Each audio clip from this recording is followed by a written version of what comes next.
ኢትዮጵያ ውስጥ አንድ መንግስት ነው ያለው። እኔ የመራው መንግስት ቢያንስ ለአንድ ዓመት ተኩል ቢያንስ ነው ያልኩት።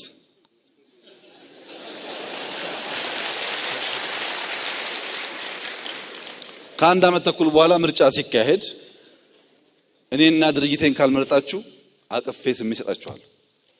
ችግር አይደለም።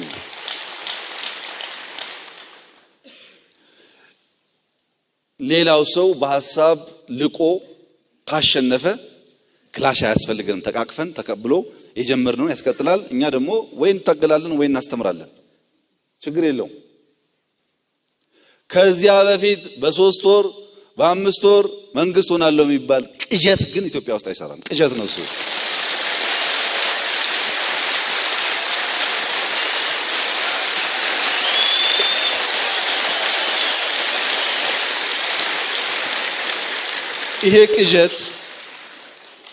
ይሄ ቅዠት የማይሰራበት ምክንያት እኔ እንኳን በፈቅድ ወገኖቼ በፈቅድ አንድ ዓመት ተኩል ታግሶ ማሸነፍ ያልቻለ ፓርቲ ነገ መጥቶ እዚህ ቢገባ ያምሰናል እንጂ እንዴት ይመራናል?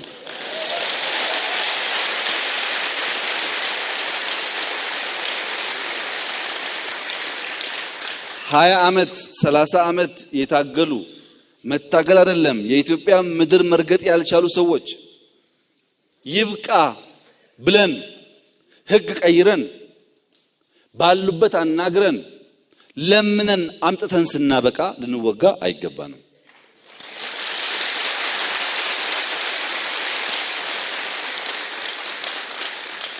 ትክክል አይደለም ይሄ።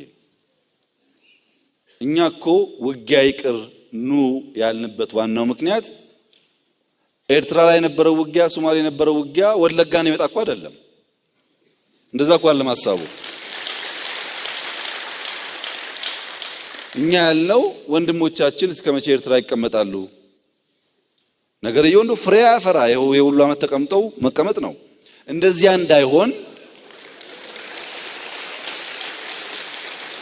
እንዳይሆን ይምጡ ነው ያልነው። ይኸውላችሁ አንድ ነገር መገንዘብ አለባችሁ መምህራን። የኢትዮጵያ መንግስት ዲክታተር ለመሆን ጫፍ ላይ ያለ መንግስት ነው። ጫፍ ላይ ልምምድ የለውም ዲሞክራሲ ላይ።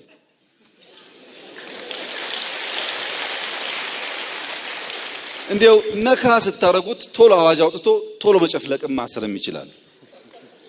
ይሄን ታውቁታላችሁ። ይሄ ግፊት ጥሩ አይደለም።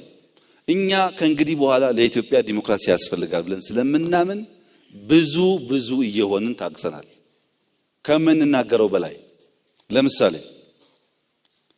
ወለጋ ባለፉት 3-4 ወራት ችግር በነበረበት ሰዓት ከድርድርና ከልምምጥ ውጪ ወደ ግጭት አልገባንም። ታውቃላችሁ።